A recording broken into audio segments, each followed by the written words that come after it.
رجال لا تلہیہم تجارت ولا بیع عن ذکر اللہ واقام الصلاۃ وایتاء الزکاۃ. میرے نیک بندے تو وہ ہوتے ہیں, میرے مومن بندے تو وہ ہوتے ہیں, ان کا کاروبار, ان کا بزنس, ان کا لین دین ان کو کبھی نماز سے غافل نہیں کرتا ہے. نماز اپنے ٹائم پر پڑھتے ہیں, جتنا بڑا بھی ان کا بزنس ہو, کاروبار ہو, وہ نماز کی پابندی کرتے ہیں. اور ایسا کیوں کرتے ہیں؟ فرمایا یخافون یوما تتقلب فیہ القلوب والابصار. ان کے دل میں اللہ کا ڈر ہوتا ہے, وہ قیامت کے دن سے ڈرا کرتے ہیں, اس لیے وہ پانچوں ٹائم کی نماز کی پابندی کرتے ہیں. اللہ کے نبی فرماتے ہیں کہ روزے دار کو دو خوشی ملے گی.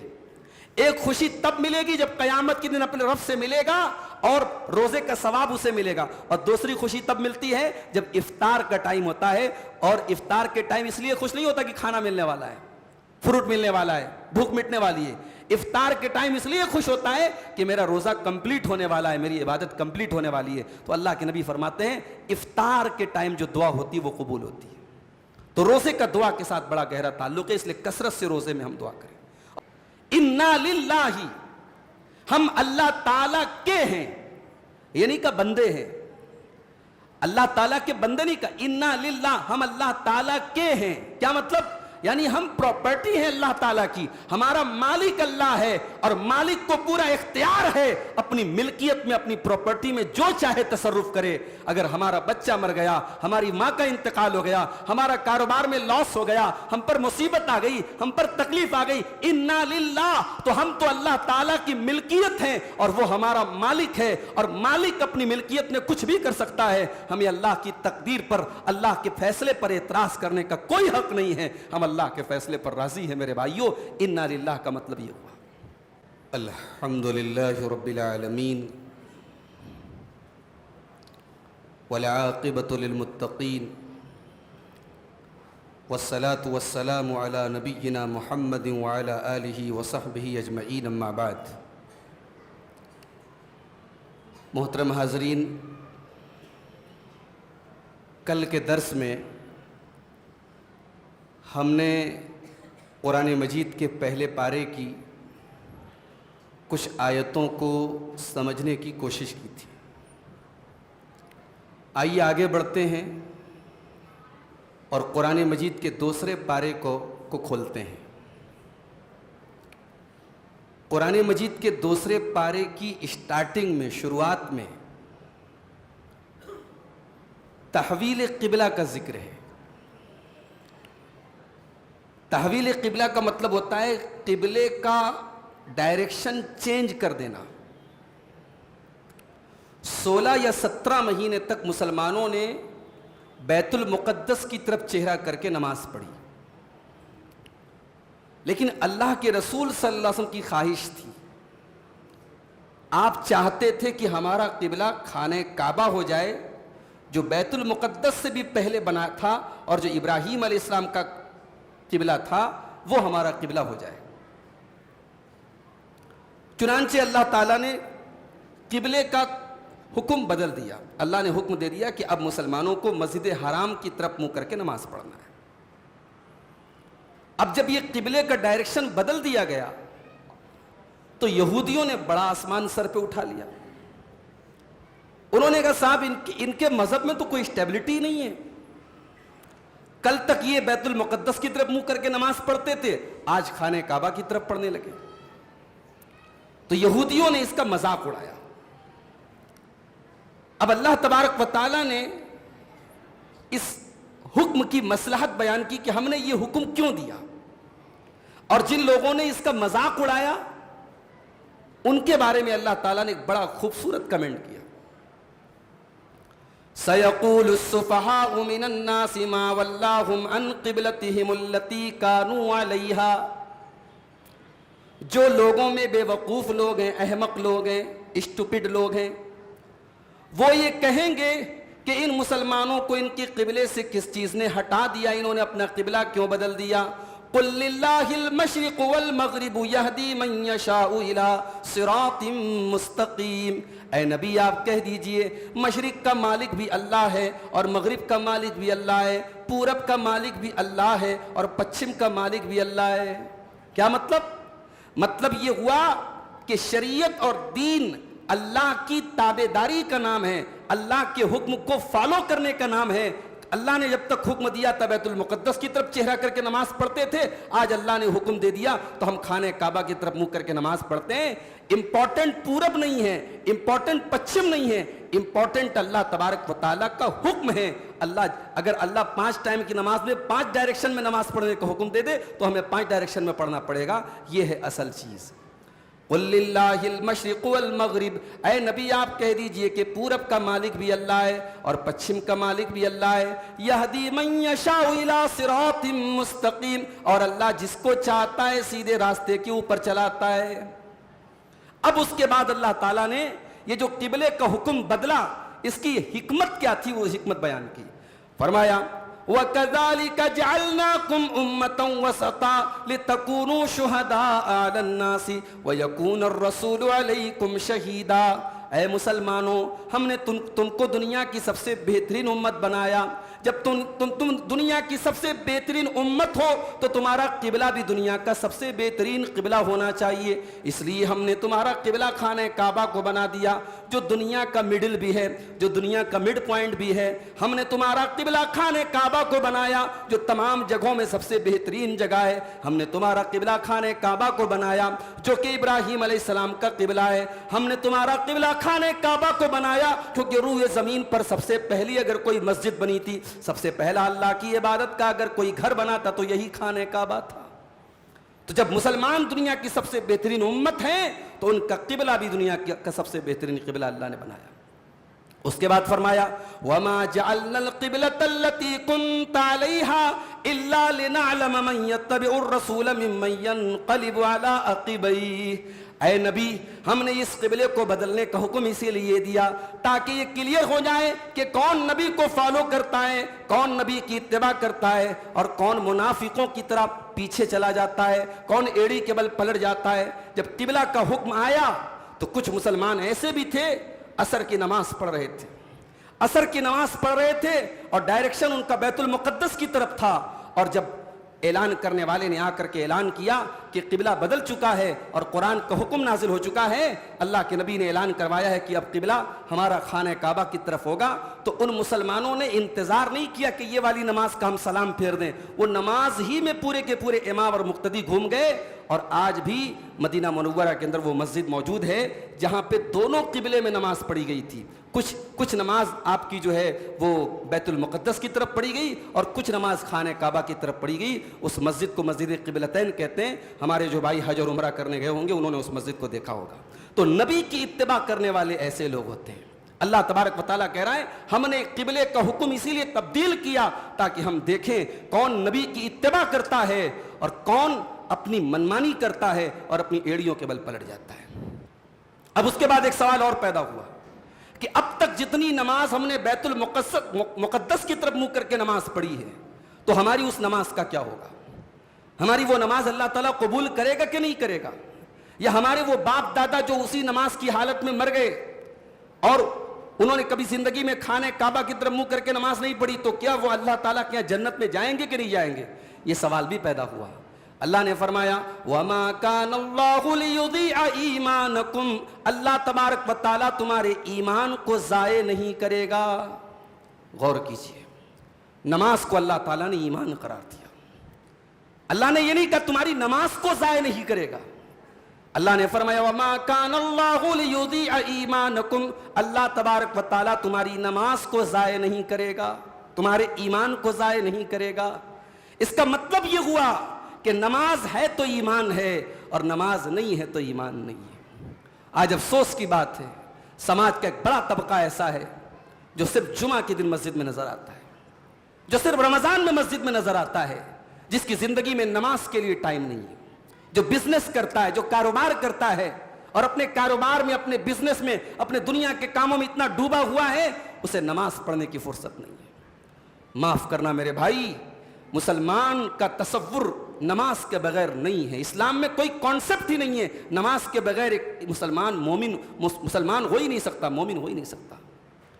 اسی لیے اللہ قرآن میں کہتا ہے رجال لا تلہیہم تجارت ولا بیع عن ذکر اللہ و اقام الصلاۃ و ایتاء الزکاۃ، میرے نیک بندے تو وہ ہوتے ہیں, میرے مومن بندے تو وہ ہوتے ہیں, ان کا کاروبار, ان کا بزنس, ان کا لین دین ان کو کبھی نماز سے غافل نہیں کرتا ہے. نماز اپنے ٹائم پر پڑھتے ہیں, جتنا بڑا بھی ان کا بزنس ہو, کاروبار ہو, وہ نماز کی پابندی کرتے ہیں. اور ایسا کیوں کرتے ہیں؟ فرمایا یخافون یوما تتقلب فیہ القلوب والابصار, ان کے دل میں اللہ کا ڈر ہوتا ہے, وہ قیامت کے دن سے ڈرا کرتے ہیں, اس لیے وہ پانچوں ٹائم کی نماز کی پابندی کرتے ہیں. تو نماز کے بغیر ایمان نہیں ہے میرے بھائی, یہ بات یاد رکھیے. اسی لیے اللہ تعالیٰ نے یہاں ایمان کہا ہے نماز کو, کہ اللہ تمہارے ایمان کو برباد نہیں کرے گا. تم نے پچھلے قبلے کی طرف چہرہ کر کے جو نماز پڑھی ہے وہ ساری نماز بھی اللہ تعالیٰ قبول کرے گا. اس کے بعد مصیبتوں میں اللہ تعالیٰ نے دو چیزوں سے مدد حاصل کرنے کا حکم دیا. یا ایھا الذین آمنوا استعینوا بالصبر والصلاۃ, اے ایمان والو اپنی مصیبتوں میں, اپنی پریشانیوں میں تم صبر اور نماز کے ذریعے مدد طلب کرو. یہ صبر کیا ہوتا ہے؟ ایک بہت بڑے تابعی گزرے ہیں, عبد الرحمن بن زید بن اسلم, انہوں نے صبر کی ڈیفینیشن بتائی کہ صبر کس کو کہتے ہیں. انہوں نے کہا کہ صبر دو چیزوں کا نام ہے. الصبر بما احب اللہ, جو چیزیں اللہ تعالیٰ کو پسند ہیں ان چیزوں کے اوپر انسان ڈٹا رہے, جمع رہے, اگرچہ انسان کے نفس کے اوپر وہ بھاری گزرے, انسان کے بدن کے لیے بھاری ہو, لیکن انسان اس چیز کی پابندی کرے. رات میں 12 بجے انسان سویا ہے, 2 بجے سویا ہے, فجر کی اذان ہو رہی ہے, الصلاۃ خیر من النوم, نماز نیند سے بہتر ہے. یہ آواز سن کر کے اپنے بستر کو چھوڑ دینا, اپنی نیند کو قربان کر دینا, اسی کا نام صبر ہے. رمضان کا مہینہ آ گیا, صبح آپ نے 5 بجے سحری کھائی ہے, شام کو 6:30 بجے آپ کو افطار کرنا ہے. گرمی کا موسم ہے, اللہ کا حکم ہے, آپ کے نفس کے اوپر مشقت ہے, پریشانی ہے, مگر اللہ کی رضا کے لیے, اللہ کو راضی کرنے کے لیے ہم 15 گھنٹے کا 14 گھنٹے کا روزہ رکھتے ہیں. اسی کا نام صبر ہے. الصبر بما احب اللہ, جو چیزیں اللہ تعالیٰ کو محبوب ہیں ان چیزوں کی پابندی کرنا. وَإِن ثَقُلَ عَلَى النُّفُوسِ, اگرچہ وہ انسان کے نفس کے اوپر بھاری ہو, انسان کے بدن کے اوپر بھاری ہو. یہ صبر کی پہلی قسم ہے. اور صبر کی دوسری قسم وَالصَّبْرُ عَمَّا كَرِهَهُ اللَّهُ, اور جن چیزوں کو اللہ تعالیٰ ناپسند کرتا ہے ان سے بچنا, ان سے بچنا. وَإِنَّازَعَتْ إِلَيْهِ الْأَهْوَاءُ, اگرچہ خواہشات وہاں لے کے جانے کی کوشش کرے. ایک مسلمان عورت ہے, گھر سے پردے میں نکلتی ہے, دنیا جہان کی لڑکیوں کو, عورتوں کو دیکھ رہی ہے, وہ بے پردہ نکل رہی ہیں, وہ اپنے حسن کی نمائش کر رہی ہیں, وہ اپنے جسم کو دکھا رہی ہیں. اس کی بھی خواہش ہوتی ہے, اس کا بھی دل مچلتا ہے, میں بھی اپنی خوبصورتی کو نمایاں کروں, میں بھی اپنے حسن کو ظاہر کروں. مگر اللہ کا حکم ہے, وہ عورت پردہ کرتی ہے, وہ لڑکی پردہ کرتی ہے. اسی کا نام صبر ہے. زمانے میں ہر طرف بے حیائی کا دور ہے, بدکاری کا دور ہے, زناکاری بہت عام ہو رہی ہے. ایسے ماحول میں ایک نوجوان اپنے آپ کو بدکاری سے بچاتا ہے, اپنے دامن کو گندگی سے بچاتا ہے, اپنی خواہشات کو کچلتا ہے, اپنے نفس کو کچلتا ہے, اپنے نفس کو حرام کی طرف جانے نہیں دیتا ہے. اسی کا نام میرے پیارے بھائیو صبر ہے. اللہ فرماتا ہے یا ایھا الذین آمنوا استعینوا بالصبر والصلاۃ, اے ایمان والو صبر کے ذریعے اللہ کی مدد طلب کرو اور نماز کے ذریعے اللہ کی مدد طلب کرو. ان اللہ مع الصابرین, اللہ تعالیٰ صبر کرنے والوں کے ساتھ ہے. اچھا, صبر کرنے والوں کی ایک پہچان اور بتائیے. صبر کرنے والوں کی ایک پہچان یہ بھی ہے, جب ان کے اوپر کوئی مصیبت آتی ہے تو وہ ایک دعا پڑھتے ہیں, الذین اذا اصابتہم مصیبہ, الذین اذا اصابتہم مصیبہ قالوا انا للہ و انا الیہ راجعون. جب ان کے اوپر کوئی مصیبت آتی ہے تو وہ یہ پڑھتے ہیں انا للہ و انا الیہ راجعون. ہم اور آپ بھی پڑھتے ہیں, کسی کے انتقال کی خبر سنی, ہم نے انا للہ و انا الیہ راجعون پڑھ دیا. مگر صرف پڑھتے ہیں یا اس کو سمجھتے بھی ہیں کہ اس کا مطلب کیا ہے؟ یہ انا للہ و انا الیہ راجعون اتنا پیارا جملہ ہے کہ امام سعید بن جبیر کہا کرتے تھے ہم سے پہلے کسی شریعت میں یہ جملہ نہیں اترا تھا. اگر یہ جملہ یعقوب علیہ السلام کو پتا ہوتا تو اپنے بیٹے یوسف کو یاد کر کے یہ نہ کہتے کہ ہائے میرا یوسف, بلکہ وہ یہی پڑھتے انا للہ و انا الیہ راجعون. یہ ایسا پیارا جملہ ہے میرے بھائی, اس کے اندر اللہ تعالیٰ کی پوری توحید موجود ہے. انا للہ, ہم اللہ تعالیٰ کے ہیں, یہ نہیں کہ بندے ہیں, اللہ تعالیٰ کے بندے نہیں کہا, انا للہ, ہم اللہ تعالیٰ کے ہیں. کیا مطلب؟ یعنی ہم پراپرٹی ہیں اللہ تعالیٰ کی, ہمارا مالک اللہ ہے, اور مالک کو پورا اختیار ہے اپنی ملکیت میں, اپنی پراپرٹی میں جو چاہے تصرف کرے. اگر ہمارا بچہ مر گیا, ہماری ماں کا انتقال ہو گیا, ہمارا کاروبار میں لاس ہو گیا, ہم پر مصیبت آ گئی, ہم پر تکلیف آ گئی, انا للہ, تو ہم تو اللہ تعالیٰ کی ملکیت ہیں اور وہ ہمارا مالک ہے, اور مالک اپنی ملکیت میں کچھ بھی کر سکتا ہے. ہمیں اللہ کی تقدیر پر, اللہ کے فیصلے پر اعتراض کرنے کا کوئی حق نہیں ہے. ہم اللہ کے فیصلے پر راضی ہیں میرے بھائیوں. انا للہ کا مطلب یہ ہوا, اور وہ انا الیہ راجعون, اور اسی کی طرف لوٹ کر جانے والے ہیں. یہ ٹکڑا ہمیں آخرت کی یاد دلاتا ہے. جتنی بھی تکلیف آ جائے, جتنے بھی دکھ آ جائیں, ایک دن اللہ کے پاس جانا ہے.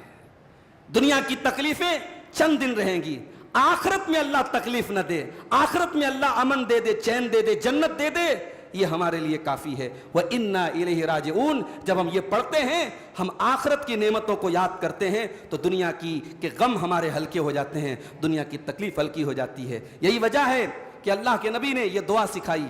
آپ نے کہا اِنَّا لِلَّهِ وَإِنَّا إِلَيْهِ رَاجِعُونَ پڑھو, اور اس کے بعد ایک جملہ اور اس میں ایڈ کر لو, اللہم اجرنی فی مصیبتی واخلف لی خیرا منہا. اے اللہ, میری مصیبت میں مجھے بہترین اجر عطا فرما, اور اس مصیبت کا بہترین بدل, اس کا بہترین الٹرنیٹ مجھے عطا فرما. اللہ کے نبی نے یہ دعا سکھائی اور کہا کہ اگر کوئی یہ دعا پڑھے گا کسی مصیبت میں, اللہ تبارک و تعالیٰ اس کا بہترین الٹرنیٹ اس کو عطا کرے گا. حضرت ام سلمہ کہتی ہیں کہ جب میرے شوہر کا انتقال ہوا, ابو سلمہ کا, تو میں نے یہ دعا پڑھی. حالانکہ میرے دل میں یہ خیال آ رہا تھا کہ میرے شوہر سے بہتر شوہر مجھ کو کہاں سے مل سکتا ہے, اتنا چاہنے والا, اتنی محبت کرنے والا, اور اسلام کے لیے سب سے پہلے اپنا گھر چھوڑ کے جانے والا, اس سے بہتر شوہر مجھے کہاں سے مل سکتا ہے. مگر نبی نے کہا تھا تو مجھے ایمان تھا, میرا بھروسہ تھا, میں نے یہ دعا پڑھی. اور جب میں نے یہ دعا پڑھی تو اللہ تبارک و تعالیٰ نے واقعی میں مجھے ابو سلمہ سے بہترین شوہر عطا کیا. میں جناب محمد رسول اللہ صلی اللہ علیہ وسلم کے نکاح میں آ گئی اور آپ کی بیوی بن گئی. میرے عزیزوں, میرے بھائیوں, اس جملے کو یاد کر لو, انا للہ و انا الیہ راجعون, اللہم اجرنی فی مصیبتی واخلف لی خیرا منہا. کوئی بھی مصیبت آئے, کوئی بھی تکلیف آئے, اس کو پڑھا کرو. اللہ کے رسول کا فرمان ہے کہ آپ کو اس کا بہترین بدل اور الٹرنیٹ ضرور اللہ تعالیٰ عطا کرے گا. اس کے بعد ایک بات بتائی گئی کہ محبت میں بھی شرک ہوتا ہے. شرک صرف یہی نہیں کہ غیر اللہ کے آگے آپ سر جھکا دیں, شرک یہی نہیں کہ آپ غیر اللہ کے آگے ہاتھ پھیلائیں. شرک یہ بھی ہے کہ جتنی محبت اللہ سے ہونی چاہیے اتنی محبت آپ کو اپنے بیٹے سے ہو جائے, اتنی محبت اپنے باپ سے ہو جائے, اتنی محبت اپنی بیوی سے ہو جائے. اللہ تبارک و تعالیٰ کی محبت کے ایکول یا اس سے زیادہ محبت اگر کسی اور چیز سے ہو رہی ہے تو یہ شرک فی المحبت ہے, اور محبت میں بھی شرک کرنا حرام ہے. وَمِنَ النَّاسِ مَن يَتَّخِذُ مِن دُونِ اللَّهِ أَندَادًا يُحِبُّونَهُمْ كَحُبِّ اللَّهِ وَالَّذِينَ آمَنُوا أَشَدُّ حُبًّا لِلَّهِ. کچھ لوگ ایسے بھی ہوتے ہیں جو اللہ کے برابر دوسروں کو ٹھہراتے ہیں, اللہ کے برابر دوسروں کو بنا لیتے ہیں. کیسے بنا لیتے ہیں؟ یحبونہم کحب اللہ, جتنی محبت اللہ سے کرنی چاہیے اتنی محبت وہ غیر اللہ سے کرتے ہیں. والذین آمنوا اشد حبا للہ, اور ایمان والے سب سے زیادہ اللہ سے محبت کرتے ہیں. اچھا, پہچان کیا ہے اللہ کی محبت کی؟ کیسے پتا چلے گا کہ آپ کے دل میں اللہ کی محبت ہے؟ اللہ کی عبادت میں لذت اگر ملنے لگے, اللہ کے ذکر میں مزہ آنے لگے, اللہ سے ملاقات کا شوق پیدا ہونے لگے, اللہ کے حرام کردہ چیزوں سے نفرت پیدا ہونے لگے, اللہ کے حکم پر چلنے میں اچھا لگنے لگے, اللہ کی شریعت پر عمل کرنے میں نفس کو اطمینان محسوس ہو رہا ہو, تو یہ سائنس ہیں, یہ سمبلز ہیں, یہ علامتیں ہیں اس بات کی کہ آپ کے دل میں اللہ کی محبت ہے. اور اگر حرام سے محبت پیدا ہونے لگے, اللہ کے ذکر سے آپ کے دل میں نفرت پیدا ہونے لگے، اللہ نہ کرے، تو سمجھ جاؤ کہ شیطان اس دل پر حاوی ہوتا چلا جا رہا ہے۔ آج ہمارے بہت سارے نوجوان بھائی ہیں، ان کا رات و دن ایک ہی مشغلہ ہے، موبائل کے اوپر ایئر فون لگا لیا، ہیڈ فون لگا لیا، اور رات دن وہ میوزک سن رہے ہیں، گانے سن رہے ہیں۔ قرآن کی تلاوت سے ان کو نہیں لذت ملتی، تراویح کی نماز ان کو بھاری گزرتی ہے، قرآن کی تلاوت ان کے نفس پر بھاری گزرتی ہے۔ ہاں، بالی ووڈ کا کوئی سانگ لگا دو، کوئی میوزک لگا دو، کوئی گانا لگا دو، ان کو بڑا اچھا لگتا ہے، کہتے یار میرے دل کو سکون ملتا ہے، میوزک سے میرے دل کو سکون ملتا ہے۔ جس دل کو میوزک کے ذریعے سکون مل رہا ہے، اس دل میں اللہ کی محبت موجود نہیں ہے میرے بھائی۔ والذین آمنوا اشد حبا للہ، جو ایمان والے ہوتے ہیں وہ سب سے زیادہ اللہ سے محبت کرتے ہیں، اور جو اللہ سے محبت کرتا ہے اس کو اللہ کے ذکر میں بھی لذت ملتی ہے، سکون ملتا ہے، اس کو پیس آف ہارٹ ملتا ہے۔ اسی لیے اللہ نے فرمایا الا بذکر اللہ تطمئن القلوب، اللہ کے بندوں کے دلوں کو، مومنوں کے دلوں کو اللہ کے ذکر سے سکون ملا کرتا ہے۔ تو یہ بہت بڑی پہچان اللہ تعالیٰ نے بتائی کہ آپ اپنے دل کو ٹٹول لیں، اگر واقعی میں آپ کے دل میں اللہ کی محبت ہوگی تو آپ کے دل کو اللہ کے ذکر سے سکون ملے گا۔ اس کے بعد اللہ نے ایک بڑی پیاری بات ارشاد فرمائی کہ عالم کے لیے دنیا کی ہر چیز مغفرت کی دعا کرتی، یہ تو اللہ کے رسول کی حدیث ہے نا، کہ جو عالم ہوتا ہے اس کے لیے سب دعا کرتے ہیں مغفرت کی، حتیٰ کہ پانی کی مچھلی بھی دعا کرتی ہے۔ پانی کی مچھلی سے کیا مطلب ہے؟ عالم سے اس کو کیا فائدہ ہے؟ علماء نے لکھا کہ عالم ہی بتاتا ہے کہ مچھلی حلال ہے، عالم ہی بتاتا ہے کہ کیا حلال ہے اور کیا حرام ہے، تو مچھلی حلال ہے یہ بتایا عالم نے، اس لیے عالم کے لیے مغفرت کی دعا کرتی ہے پانی کی مچھلی بھی۔ تو جس طریقے سے عالم کے لیے زمین و آسمان کی تمام چیزیں مغفرت کی دعا کرتی ہیں، اسی طریقے سے جو انسان علم ہونے کے باوجود علم کو چھپاتا ہے، اور جہاں علم کو بیان کرنا چاہیے، جہاں ضرورت ہے، جہاں تقاضا ہے، وہاں چھپاتا ہے، تو اس کے لیے کائنات کی ساری چیزیں لعنت کرتی ہیں۔ ان الذين يكتمون ما انزلنا من البينات من بعد ما بيناه للناس في الكتاب اولئك يلعنهم الله ويلعنهم اللائنون۔ اے میرے نبی جو اللہ کی کتاب کو چھپایا کرتے ہیں، جن کی کتاب میں میرے نبی کا تذکرہ موجود ہے، تورات میں بھی موجود ہے، انجیل میں بھی موجود ہے، پھر بھی وہ اپنی پبلک سے، اپنے عوام سے چھپایا کرتے ہیں، وہ علم کو چھپایا کرتے ہیں، اولئک یلعنہم اللہ، ان کے اوپر اللہ تعالیٰ بھی لعنت کرتا ہے، ویلعنہم اللائنون، اور کائنات کی ساری چیزیں ان کے اوپر لعنت کرتی ہیں، ساری چیزیں لعنت کرتی ہیں ان کے اوپر۔ تو عالم کے لیے جتنا بڑا مرتبہ ہے، علم چھپانے والے کے لیے اتنی ہی بڑی وعید ہے۔ عالم کے لیے اگر کائنات کی ساری چیزیں مغفرت کی دعا کر رہی ہیں، تو علم چھپانے والے کے لیے ساری چیزیں لعنت کرتی رہتی ہیں۔ اس کے بعد ایک بہت ہی پیاری بات ارشاد فرمائی گئی کہ اللہ کے حلال کو کھاؤ۔ یا ایھا الناس کلوا مما فی الارض حلالا طیبا ولا تتبعوا خطوات الشیطان، اے لوگو زمین میں جتنی حلال چیزیں، جتنی پاک چیزیں تم سب کو کھاؤ، ولا تتبعوا خطوات الشیطان، اور شیطان کے فٹ اسٹیپس کی پیروی نہ کرو، شیطان کے قدم کے نشانات کی پیروی نہ کرو۔ جب آپ چلتے ہیں نا زمین پہ، تو ایک قدم آپ نے آگے بڑھایا، اس کو عربی میں کہتے خطوہ، اس کو عربی میں کہتے خطوہ، فٹ اسٹیپ۔ آپ نے اگلا قدم بڑھایا، اس کو عربی میں کہتے خطوتان، 2 فٹ اسٹیپ، اور آپ نے 2 سے زیادہ قدم آگے بڑھائے، اس کو عربی میں کہتے خطوات۔ تو اللہ نے شیطان کا خطوہ نہیں کہا، شیطان کے پیر کا ایک نشان نہیں پڑتا، شیطان کبھی ایک قدم نہیں چلتا۔ اگر آپ شیطان کے راستے کو آپ نے پکڑ لیا تو شیطان ایک بار میں آپ کو بھٹکا کر کے چھوڑے گا نہیں، وہ لمبے راستے پہ لے کے جائے گا۔ اسی لیے اللہ نے جب شیطان کے راستے کا ذکر کیا تو کہا وَلَا تَتَّبِعُوا خُطُوَاتِ الشَّیطان، شیطان کے فٹ اسٹیپس کی اور شیطان کے نقش قدم کی پیروی مت کرو، شیطان کے راستے پر ایک بار چلو گے تو بہت دور تک لے کے جائے گا۔ اور حلال کھانے کا ذکر کرنے کے بعد یہ بات کہہ کر کے اللہ نے اشارہ کیا کہ شیطان سب سے پہلے حرام کھلا کر کے تمہیں اپنے راستے پہ لے کے جاتا ہے۔ ایک انسان کو بہکانے کے لیے شیطان کا سب سے پہلا حملہ کیا ہوتا ہے؟ آپ کے پیٹ میں حرام لقمہ ڈالتا ہے. اسی لیے اللہ کے نبی فرماتے ہیں جب بندہ حرام کھاتا ہے، اس کا کھانا حرام کمائی کا ہوتا ہے، اس کا پانی حرام کمائی کا ہوتا ہے، اس کا کپڑا حرام کمائی کا ہوتا ہے، اللہ کے نبی فرماتے اس کی دعا قبول نہیں ہوتی. فَأَنَّا يُسْتَجَابُ لِذَلِكَ، اس کی دعا کہاں سے قبول ہوگی؟ اس کے بعد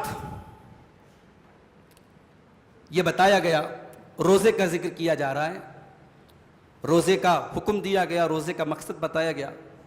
اس کے بعد روزے کا ذکر کرنے کے بعد اللہ تعالیٰ نے دعا کا ذکر کیا. وَإِذَا سَأَلَكَ عِبَادِي عَنِّي فَإِنِّي قَرِيبٌ، اے میرے نبی جب میرے بندے آپ سے میرے بارے میں سوال کریں ان کو بتا دو میں قریب ہوں. اجیب دعوت الداعی، میں دعا کرنے والے کی دعا کو سنتا ہوں جب بھی وہ مجھ سے دعا کرتا ہے. اجیب دعوت الداعی فلیستجیبوا لی ولیؤمنوا بی، میرے بندوں مجھ سے مانگو اور میرے اوپر ایمان رکھو، میری بات مانو، میں ضرور تمہاری دعا کو قبول کروں گا. تو روزے کا ذکر کرنے کے بعد دعا کا ذکر کیوں کیا؟ اس لیے کہ جب ایک بندہ روزہ ہوتا ہے تو ظاہر ہے کہ بھوکا ہے، پیاسا ہے، اپنی شہوتوں کو چھوڑ کے بیٹھا ہے، اپنی جائز خواہشات کو چھوڑ کے بیٹھا ہے. اور روزہ ایک ایسی چیز ہے جو اللہ کی اور بندے کے بیچ کا سیکرٹ ہے. بھئی آپ روزہ ہیں کہ نہیں کون جانتا ہے؟ یا اللہ جانتا ہے یا آپ جانتے ہیں. بند کمرے میں فریج میں سے آپ ایک بوتل ایک گلاس پانی نکال کے پی بھی لے تو کون دیکھنے جاتا ہے؟ بندہ روزہ ہے کہ نہیں یہ اس کے اور اللہ کے بیچ کا سیکرٹ ہے. تو یہ جو روزے کی کیفیت ہوتی ہے اللہ کو بہت پسند ہے. اسی لیے اللہ کے نبی فرماتے کہ اللہ تعالیٰ کہتا الصوم لی، روزہ میرے لیے رکھتا ہے بندہ، اس میں ریاکاری نہیں ہو سکتی، روزہ میں دکھاوا نہیں ہو سکتا. دکھا کے کیا کرے گا؟ کسی کو پتہ ہی نہیں کہ روزہ ہے کہ نہیں ہے، تو اللہ کو پتہ ہے. تو بندہ روزہ میرے لیے رکھتا ہے اس لیے روزے کا بدلہ میں دوں گا. اللہ نے روزے کا کیا بدلہ دے گا اللہ نے یہ بیان بھی نہیں کیا. تو روزے دار جب دعا کرتا ہے اس کی دعا ضرور قبول ہوتی ہے. اور یہ بات یاد رکھیں کہ دعا کبھی ویسٹ نہیں جاتی، دعا کبھی بیکار نہیں ہوتی. اللہ کے نبی فرماتے ہیں کہ دعا میں 3 چیزوں میں سے کوئی ایک چیز ضرور ملتی ہے. یا تو دعا قبول ہو جاتی ہے، یا اس دعا کے بدلے اللہ تبارک و تعالی کوئی مصیبت اور شر کو آپ سے دور کرتا ہے، یا پھر اس دعا کو آپ کے لیے ذخیرہ آخرت بنا دیتا ہے اور آخرت میں آپ کو وہ دعا کام آتی ہے. تو دعا کثرت سے کرنا چاہیے. اور عربی کا ایک شاعر بڑی پیاری بات کہتا ہے کہ اللہ یغضب حین ترکت سؤالہ، اللہ تب غصہ ہوتا ہے جب اللہ سے نہ مانگو. وبنی آدم حین یسأل یغضب، اور انسان سے مانگو تو انسان ناراض ہوتا ہے، انسان سے سوال کرو تو انسان ناراض ہوتا ہے، اور اللہ سے نہ کرو تو اللہ ناراض ہوتا ہے. یہ اللہ کی شان ہے. اس لیے کثرت سے ہمیں میرے بھائیوں ہمیں اللہ سے دعا کرتے رہنا چاہیے. اس کے بعد ایک سوال کا جواب دیا گیا.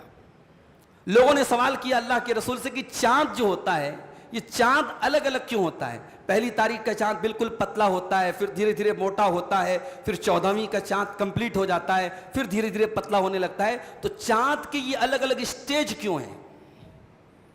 یسألونک عن الاہلہ قل ہی مواقیت للناس والحج، اے نبی لوگ آپ سے سوال کرتے ہیں چاند کے بارے میں، آپ جواب دے دیجئے کہ چاند کا تعلق لوگوں کے اوقات سے ہے. لوگوں کے اوقات، لوگوں کی شادی بیاہ اور نکاح اور طلاق کی جو عدت ہے اور ٹائمنگ ہے اس کا تعلق چاند سے ہے. اور حج کا تعلق، حج کا مہینہ کب اسٹارٹ ہوگا کب ختم ہوگا، اور روزہ کب سے اسٹارٹ ہوگا کب سے ختم ہوگا، یہ تمام ضرورتیں کیسے پوری ہوتی ہے؟ چاند کے ذریعے پوری ہوتی ہے. اس کے بعد فرمایا وَلَيْسَ الْبِرُّ بِأَن تَأْتُوا الْبُيُوتَ مِن ظُهُورِهَا، اور اے مکہ کے مشرکو، اے مدینہ کے اندر رہنے والے انصاریو، جب تم حج کرنے جاتے ہو تو تم حج کر کے جب واپس آتے ہو تو اپنے گھر کے مین گیٹ سے واپس نہیں آتے. ان کے درمیان یہ رواج تھا کہ حج کر کے یا عمرہ کر کے جب وہ اپنے گھر میں آتے تھے تو مین گیٹ سے انٹری نہیں کرتے تھے، پیچھے کے دروازے سے آتے تھے کہ صاحب ہم عمرہ کا احرام، ہم عمرہ کر کے آئے، حج کر کے آئے تو ہم مین گیٹ سے نہیں آئیں گے. مین گیٹ سے جائیں گے تو یہ تقویٰ کے خلاف ہو جائے گا، یہ دینداری کے خلاف ہو جائے گا. آج بھی آپ دیکھیے بہت ساری فضول باتیں سماج میں رائج ہے، بہت ساری یعنی بلا وجہ کی دینداری، زبردستی کی دینداری، جس کا تعلق دین سے نہیں ہے اس کو بھی ہم نے دین کا حصہ بنا کے رکھا ہے. تو جو چیز قرآن و سنت سے ثابت ہے تب تو ٹھیک ہے، اور ثابت نہیں اور بلا وجہ آپ نے اپنے اوپر مسلط کر کے رکھا ہے، وہ دین نہیں ہے میرے بھائیوں۔ اللہ نے فرمایا وَلَيْسَ الْبِرُّ بِأَن تَأْتُوا الْبُيُوتَ مِن ظُهُورِهَا، اللہ تعالیٰ کے نزدیک نیکی یہ نہیں ہے کہ تم اپنے گھر کے پیچھے سے کے راستے سے آؤ، وَلَكِنَّ الْبِرَّ مَنِ اتَّقَىٰ، بلکہ نیکی تو یہ ہے کہ تم اللہ کے متقی بندے بن جاؤ، اللہ کے پرہیزگار بندے بن جاؤ، وَأْتُوا الْبُيُوتَ مِنْ أَبْوَابِهَا، اور پراپر طریقے سے تم اپنے گھر کے مین راستے سے آؤ، پیچھے کے راستے سے آنے کی کوئی ضرورت نہیں ہے۔ اس کے بعد حج کے احکام بیان کیے گئے کہ اگر کوئی انسان حج کر رہا ہے تو حج کے دوران کوئی ایسا کام نہ کرے جو حج کے شان کے خلاف ہے۔ حالت احرام میں بیوی سے ملاقات کرنا تو بڑی دور کی بات ہے، ایک انسان اگر احرام کی حالت میں ہے تو اپنی بیوی سے ایسی باتیں بھی نہیں کر سکتا ہے جو انسان کو بیوی سے ملاقات کی طرف راغب کرتی ہو، جو اس کی طرف لے کے جاتی ہو، اس ٹائپ کی بات بھی اپنی بیوی سے کرنا اس کے لیے مناسب نہیں ہے۔ اللہ نے فرمایا الحج اشہر معلومات، حج کے مہینے مقرر ہیں، فمن فرض فیہن الحج، تو جو حج کے مہینے میں حج کا ارادہ کرے، فلا رفث ولا فسوق ولا جدال فی الحج، تو وہ حج کے دوران کوئی بیہودہ بات، کوئی ایسی بات جو ولگر بات ہو وہ اپنے منہ سے نہیں نکالے گا، ولا فسوق، اور کوئی گناہ کا کام، کوئی نافرمانی کا کام نہیں کرے گا، ولا جدال فی الحج، اور حج کے دوران کسی سے کوئی جھگڑا نہیں کرے گا۔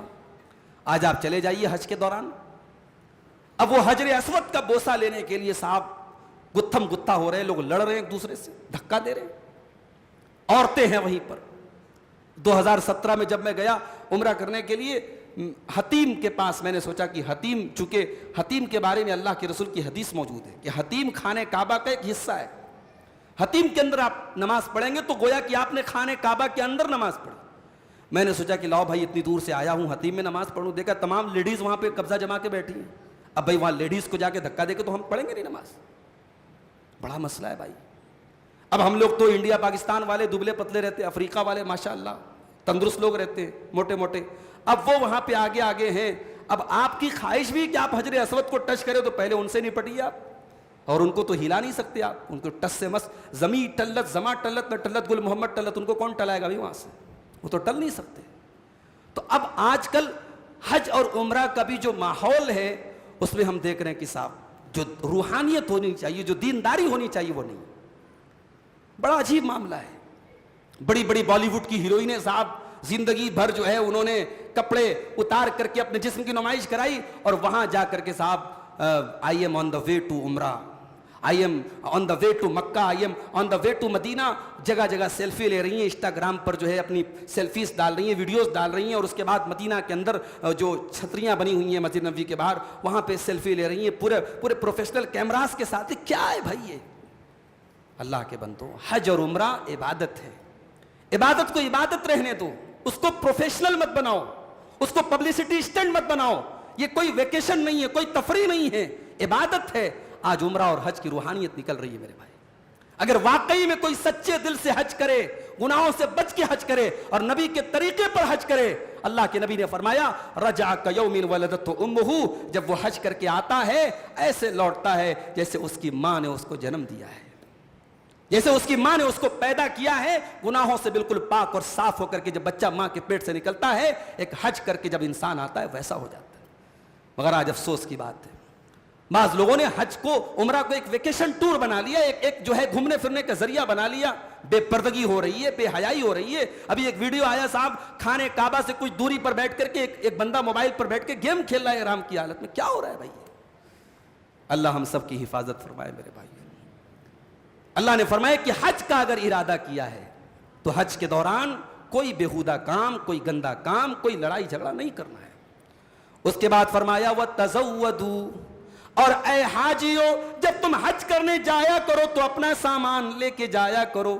یمن کے کچھ لوگ جب حج کرنے جایا کرتے تھے وہ سامان لے کے نہیں جاتے تھے، وہ کہتے تھے ہم اللہ کے گھر کا طواف کرنے جا رہے ہیں، ہمیں سامان کی کوئی ضرورت نہیں ہے، ہم اللہ کے اوپر بھروسہ کر کے جا رہے ہیں۔ اور جب مکہ میں پہنچ جاتے تھے، کھانے کو نہیں ہے، پینے کو نہیں ہے، تو لوگوں سے بھیک مانگا کرتے تھے، لوگوں کے آگے ہاتھ پھیلایا کرتے تھے۔ اللہ نے فرمایا کوئی دینداری نہیں ہے، یہ کوئی تقوی نہیں ہے۔ وَتَزَوَّدُوا، جب حج کرنے تم جایا کرو، عمرہ کرنے تم جایا کرو تو اپنے ضرورت کے سامان کو لے کے جایا کرو، اپنا زاد راہ لے کے جایا کرو، اپنا توشہ لے کے جایا کرو۔ اور جب حج کے سفر میں تم ہندوستان سے مکہ گئے، تم یمن سے مکہ گئے، تم عراق سے مکہ گئے، اور اس سفر میں، اس 1000 کلومیٹر کے 2000 کلومیٹر کے سفر میں تمہیں سامان کی ضرورت پڑتی ہے، تمہیں زاد راہ کی ضرورت پڑتی ہے، تو اے میرے بندو تمہیں آخرت کا سفر بھی تو طے کرنا ہے، تمہیں اپنے اللہ کے پاس بھی تو جانا ہے، تمہیں اپنے رب کے پاس بھی تو جانا ہے، ذرا اس سفر کی تیاری بھی تم کر لو۔ اس سفر کے لیے تمہارے پاس کیا ہے؟ فرمایا وَتَزَوَّدُوا فَإِنَّ خَيْرَ الزَّادِ التَّقْوَىٰ، میرے بندو سب سے بہترین توشہ تقویٰ ہے۔ اللہ کے پاس جو سفر کر کے تم کو جانا ہے، اس سفر میں اگر کوئی چیز تمہارے کام آئے گی تو اللہ کا تقویٰ کام آئے گا، اللہ کا ڈر کام آئے گا۔ اگر دنیا کے سفر میں زاد راہ چاہیے، توشہ چاہیے، تو آخرت کے سفر میں بھی توشہ چاہیے، اور آخرت کے سفر کا توشہ کیا ہے؟ فرمایا کہ تقویٰ ہے۔ اس کے بعد جب حاجی لوگ حج کر لیتے ہیں تو وہ کیا کرتے تھے کہ مینا میں بیٹھ کر کے، دور جاہلیت میں کیا کرتے تھے، مینا میں بیٹھ کر کے اپنے باپ دادا کا ذکر کرتے تھے۔ میرا باپ ایسا تھا، میرے دادا ایسے تھے، میرے پردادا ایسے تھے، اپنے باپ دادا کا ذکر کرتے تھے۔ اللہ نے فرمایا فَإِذَا قَضَيْتُم مَّنَاسِكَكُمْ، جب تم نے حج کے ارکان پورے کر لیے، فَاذْكُرُوا اللَّهَ كَذِكْرِكُمْ آبَاءَكُمْ أَوْ أَشَدَّ ذِكْرًا، تو اے لوگو جس طریقے سے اپنے باپ دادا کا تم نام لیا کرتے تھے، اب اللہ تعالیٰ کا کثرت سے نام لیا کرو۔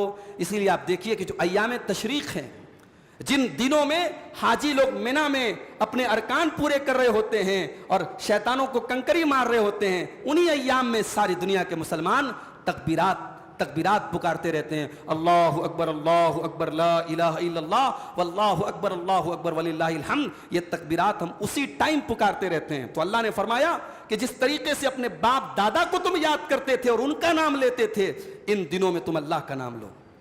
اس کے بعد فرمایا وَمِنَ النَّاسِ مَن يَقُولُ رَبَّنَا آتِنَا فِي الدُّنْيَا وَمَا لَهُ فِي الْآخِرَةِ مِنْ خَلَاقٍ، اور کچھ ایسے بد نصیب ہوتے ہیں، اتنا لمبا سفر کرتے ہیں، اللہ کے گھر کا طواف کرتے ہیں، خانے کعبہ کا طواف کرتے ہیں، اور وہاں جا کے کیا دعا کرتے ہیں؟ اے اللہ تو دنیا کی بھلائی دے دے، اے اللہ تو دنیا کی بھلائی دے دے، اور وہاں جا کر کے وہ آخرت کا کوئی سوال نہیں کرتے۔ فرمایا وَمَا لَهُ فِي الْآخِرَةِ مِنْ خَلَاقٍ، ان کو آخرت میں کچھ ملنے والا نہیں ہے۔ وَمِنْهُمْ مَن يَقُولُ، اور اللہ کے کچھ بندے ایسے بھی ہوتے ہیں جو یہ دعا پڑھتے ہیں رَبَّنَا آتِنَا فِي الدُّنْيَا حَسَنَةً وَفِي الْآخِرَةِ حَسَنَةً وَقِنَا عَذَابَ النَّارِ، وہ جو یہ دعا پڑھتے ہیں کہ اے ہمارے پروردگار تو ہم کو دنیا کی بھلائی بھی عطا فرما اور آخرت کی بھلائی بھی عطا فرما اور جہنم کی آگ سے بچا لے، یہ سب سے جامع دعا ہے۔ اللہ نے کہا جو یہ دعا پڑھے گا اللہ اس کو دنیا بھی دے گا اور آخرت بھی دے گا۔ ہمارے یہاں جو لوگ حج کرنے عمرہ کرنے جاتے ہیں ان کو بعض لوگ سکھاتے ہیں کہ جائے پہلے چکر کی یہ دعا ہے، دوسرے چکر کی یہ دعا ہے، تیسرے چکر کی یہ دعا ہے۔ اب حاجی جو بیچارہ ہے وہ اللہ سے لو لگانے کے بجائے چکروں میں کھویا رہتا ہے کہ اس چکر میں کیا پڑھنا ہے اور اس چکر میں کیا پڑھنا ہے۔ تو ان چکروں میں نہ پڑھو میرے بھائی، سارے چکر میں ایک ہی دعا پڑھنا ہے۔ آپ کو حجر اسود کے اور رکن یمانی کے بیچ میں ایک دعا پڑھنا ہے، یہی دعا جو قرآن کے دوسرے پارے میں بتائی گئی، ربنا آتنا فی الدنیا حسنہ وفی الآخرۃ حسنہ وقنا عذاب النار۔ باقی آپ طواف کے دوران جو دعا کرنا چاہیں آپ کر سکتے ہیں، اپنے لیے، اپنے بچوں کے لیے، اپنے پریوار کے لیے، اپنے رشتہ داروں کے لیے، اپنی صحت کے لیے، آپ جو دعا کرنا چاہیں کر سکتے ہیں، کوئی لمیٹیشن نہیں ہے، کوئی پابندی نہیں ہے۔ تو یہ بڑی جامع دعا ہے جو قرآن نے ہمیں سکھائی ہے، اس دعا کو ہم سب یاد کر لیں۔ اس کے بعد یہ بتایا گیا کہ جنت میں جانا ہے تو مصیبتوں کو اور آزمائشوں کو جھیلنا پڑے گا۔ جنت میں جانا اتنا آسان کام نہیں ہے۔ اگر آپ ایمان کے راستے پر چل رہے ہیں اور آپ کو یہ لگتا ہے کہ آپ پھولوں کی سیج پر چل رہے ہیں تو یہ پاسبل نہیں ہے۔ ایمان کا راستہ تو کانٹوں بھرا راستہ ہے۔ ایمان کے راستے پر آپ چلیں گے تو زمانے کی گالیاں تو سننی پڑیں گی، ابھی دلی کا وہ ویڈیو آپ نے دیکھا ہوگا کہ کچھ اللہ کے بندے سڑک پر نماز پڑھ رہے تھے اور ایک ظالم آتا ہے اور اپنے پیروں کی ٹھوکروں سے ان نمازیوں کو مارنے لگتا ہے۔ نفرت اس قدر ذہنوں میں بھر گئی کہ اب نمازیوں کو جو ہے ایک انسان جس کا کام لوگوں کی حفاظت کرنا ہے، جو محافظ بنایا گیا ہے، جس کے بدن کی وردی اس کی لوگوں کی اور پبلک کی حفاظت کے لیے اس کو دی گئی ہے، وہ ظالم نمازی کو مار رہا ہے۔ اسے کوئی یہ پوچھنے کے لیے تیار نہیں ہے کہ اس ملک میں ہزاروں تہوار ایسے ہیں جو سڑک پر منائے جاتے ہیں، وہاں تو تم پھول برسانے کے لیے تیار ہو۔ مسلمان کا یہی قصور ہے کہ وہ سڑک پہ اگر نماز پڑھے تو تم اپنے جوتوں کی ٹھوکروں سے اس کو مارو گے۔ لیکن یہ مصیبتیں بھی ہمارے مقدر میں میرے بھائیوں ہمیں دیکھنی ہے، اور ہو سکتا ہے اس سے بھی برے حالات آئیں۔ حضرت خباب ابن ارت رضی اللہ تعالیٰ عنہ اللہ کے نبی کے پاس آتے ہیں۔ یہ وہ دور تھا جب مسلمان بڑی پریشانیوں کو جھیل رہے تھے۔ انہوں نے آ کر کے کہا کہ اے اللہ کے نبی، آپ اللہ سے ہمارے لیے دعا کیوں نہیں کرتے؟ آپ اللہ سے مدد کیوں نہیں مانگتے؟ دیکھیے ہم کتنے پریشان ہیں، کتنی مصیبتوں میں ہیں۔ اللہ کے نبی نے فرمایا، اے خباب، تم سے پہلے ایسا دور بھی آیا ہے کہ ایمان لانے والوں کے لیے زمین میں گڈھا کھودا جاتا تھا اور اس کو گڈھے کے اندر ڈالا جاتا تھا اور آرے سے چیر کر کے اس کو دو ٹکڑے کر دیے جاتے تھے۔ وَمَا يَسُدُّهُ ذَلِكَ عَنْ دِينِهِ، اور اس قدر تکلیفوں میں ڈالے جانے کے باوجود وہ اللہ کے دین کو کبھی نہیں چھوڑا کرتا تھا۔ اے خباب، تم سے پہلے ایسی امتیں بھی آئی ہیں کہ ان کے بدن کو لوہے کی کنگھیوں سے ان کے بدن کے گوشت کو ادھیڑ لیا جاتا تھا۔ وَمَا يَسُدُّهُ ذَلِكَ عَنْ دِينِهِ، لیکن وہ اللہ کے دین کو چھوڑا نہیں کرتا تھا۔ اے خباب، کان کھول کر کے سن لو، اللہ کا دین ایک دن ضرور غالب آئے گا، اور تم دیکھو گے کہ یمن سے لے کر کے حضرموت تک، یمن کے شہر صنعا سے لے کر کے حضرموت تک ایک عورت تنہا سفر کرے گی اور کسی سے نہیں ڈرے گی، اتنا امن اور چین قائم ہو جائے گا۔ لیکن اے خباب، تمہیں ویٹ کرنا پڑے گا، تمہیں انتظار کرنا پڑے گا، تم بہت جلدی بازی کر رہے ہو، وہ وقت ضرور آئے گا تمہارے اوپر۔ تو ایمان کے راستے میں آزمائشیں آئیں گی میرے بھائی، اسی لیے اللہ نے فرمایا، ام حسبتم ان تدخلوا الجنۃ ولما یاتکم مثل الذین خلوا من قبلکم، اے ایمان والو، کیا تم یہ سمجھتے ہو کہ تم ایسے ہی جنت میں چلے جاؤ گے جبکہ ابھی تمہارے اوپر وہ مصیبتیں نہیں آئی ہیں جو تم سے پہلے کی امتوں پر آئی تھی؟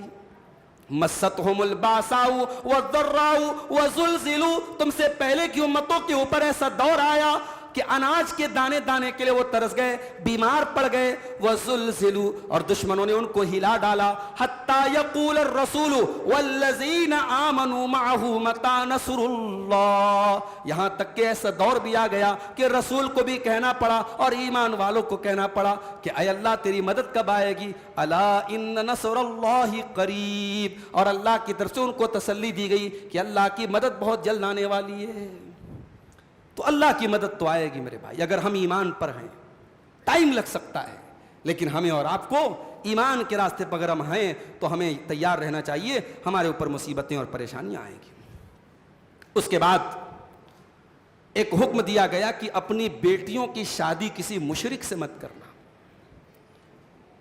مردوں کو حکم دیا گیا کہ کسی مشرک عورت سے تم شادی مت کرنا، اور گارجین کو حکم دیا گیا کہ تم اپنی لڑکیوں کی شادی کسی مشرک مرد سے مت کرنا۔ وَلَا تَنْكِحُوا الْمُشْرِكَاتِ، اے مسلمانوں تم کسی مشرک عورت سے نکاح نہ کرنا، حَتَّى يُؤْمِنَّ، جب تک وہ ایمان نہ لے آئیں۔ وَلَأَمَةٌ مُؤْمِنَةٌ خَيْرٌ مِّن مُشْرِكَةٍ، ایک مسلمان اگر لونڈی ہے تو وہ بہتر ہے ایک مشرک عورت سے۔ اور اس کے بعد فرمایا وَلَا تُنْكِحُوا الْمُشْرِكِينَ، اور اے مسلمانوں اپنی بیٹیوں کی شادی کبھی مشرک مردوں سے نہ کرنا، حَتَّى يُؤْمِنُوا، جب تک کہ وہ ایمان نہ لے آئیں۔ دیکھیے جب نکاح کرنے کی بات آئی تو ڈائریکٹ حکم دیا کہ تم نکاح مت کرو، اور جب لڑکیوں کا نکاح کرنے کی بات آئی تو اللہ نے کہا اپنی لڑکیوں کا نکاح مت کراؤ۔ اس کا مطلب کہ لڑکی کا نکاح اس کا گارجین کراتا ہے، اس کا ولی کراتا ہے۔ لڑکی کا نکاح بغیر ولی کے نہیں ہو سکتا۔ جو کورٹ میرج ہو رہا ہے، لڑکیاں بھاگ کر کے شادی کر رہی ہیں، ماں باپ کی رضامندی کے بغیر شادی ہو رہی ہے، وہ شادی حرام ہے، وہ شادی غلط ہے، اسلام کی نظر میں وہ شادی ویلڈ نہیں ہے۔ اسلام میں ایک عورت کی شادی اس کے ولی کی اجازت کے بغیر نہیں ہو سکتی۔ اور اس میں لڑکیوں کے گارجین کو ایک حکم دیا گیا کہ جب آپ اپنی لڑکی کے لیے رشتہ تلاش کریں تو ایمان کو ترجیح دیں، سب سے پہلے ایمان دیکھیں، سب سے پہلے دینداری دیکھیں۔ ہمارے یہاں بڑے افسوس کی بات ہے، بعض لوگ بلڈنگ دیکھ کر، دولت دیکھ کر، چکا چوتھ دیکھ کر اپنی بیٹیوں کی شادی ایسے انسان سے کر دیتے ہیں جو سر سے پیر تک شرک میں لت پت ہوتا ہے، جو گناہوں میں ڈوبا ہوتا ہے، جو شرابی ہوتا ہے، جو بدکار ہوتا ہے. اور کیا کہا جاتا ہے صاحب؟ ارے لڑکی ہے، شادی کے بعد سنبھال لے گی، سدھار لے گی. معاف کرنا بھائیو، اپنی بیٹیوں کو کوئی ڈٹرجنٹ پاؤڈر مت سمجھو جس کے ذریعے وہ بدکار لڑکوں کے کردار کو صاف کر لیں گی.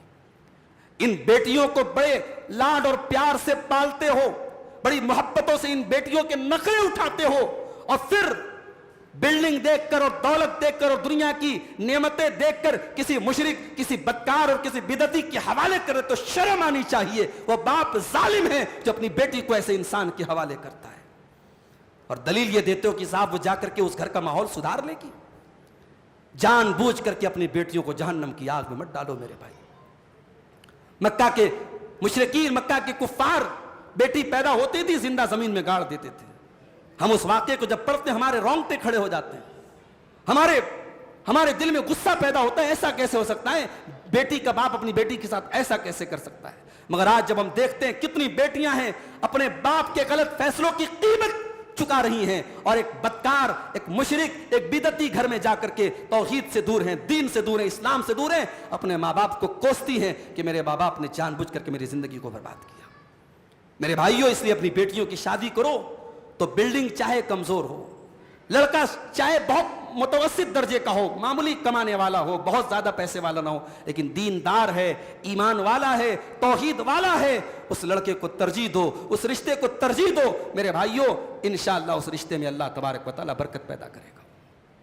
اور آخری بات بیان کر کے بات ختم کرنے جا رہا ہوں. دوسرے پارے کے آخر میں طلاق کا ذکر کیا گیا، طلاق کی ڈیٹیل بتائی گئی، طلاق کے مسائل بیان کیے گئے.